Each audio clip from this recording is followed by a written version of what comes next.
এই ভাতিজা নিয়ে আয় দাদা। না আসলে ডবল খাটনি হয়, পঞ্চায়েতকে বলতে হবে।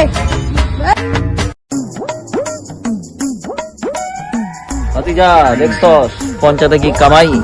পঞ্চায়েতের মতো কোনো জায়গায় কামাই নাই। ঠিক করছো। তাহলে কাকা পরের বার ইলেকশনে আমরা একটা চান্স দিও। হ্যাঁ রে, তোরে দিমু না তো কারে দিমু? তুই হচ্ছিস আমার আপন ভাতিজা। তোমার একটা লেবার আছে না বলে কি আমাদের ডবল খাটনি করাবা নাকি? দিবা তো একজনেরই হাজিরা, তখন আমি ডবল। দাঁড়া ভাতিজা দাঁড়া, এবার পঞ্চায়েতকে দিয়ে আমি কাম করাবো। দাঁড়া হইছে একটা লেবার আনতে পারে না, আর পঞ্চায়েতকে দিয়ে কাজ করে।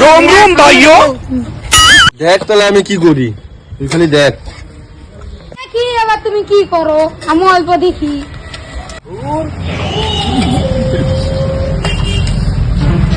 পঞ্চায়েতদা তোমাকে তো কাজও হচ্ছে না, লেবার কম আসছে, তুমি টাকাও কম দাও, এমন করে কি হবে?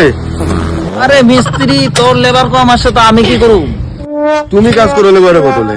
পঞ্চায়েতদা কি বলিস তুই মিস্ত্রি? আমি কাজ করবো? আমি হলাম এই এরিয়ার পঞ্চায়েত, আর তুই আমাকে দিয়ে কাজ করবি লেবারের? পঞ্চায়েতদা ভাইবা চিন্তা করতে বাবা, আমার বাড়িতে 20টা ভোট আছে, আমার লেবারের বাড়িতে 10টা ভোট আছে। এই পঞ্চায়েত কই গেল? কাকা দি বলে পঞ্চায়েতকে নিয়ে আসবি, কই তোর পঞ্চায়েত? হ্যাঁ ভাতিজা, ও কি করতে লাগবে? কাকা 30টা ভোটের জন্য তুমি লেবারি করতেছো, আমাকে দিয়ে দিছো। फैमिली देखती है वरना मैं ऐसे ऐसे তুই কি বুঝবি রে ভাতিজা? जिंदगी भर याद 30টা ভোট, মানুষ হচ্ছে একটা ভোটের জন্য হাইরা যায়।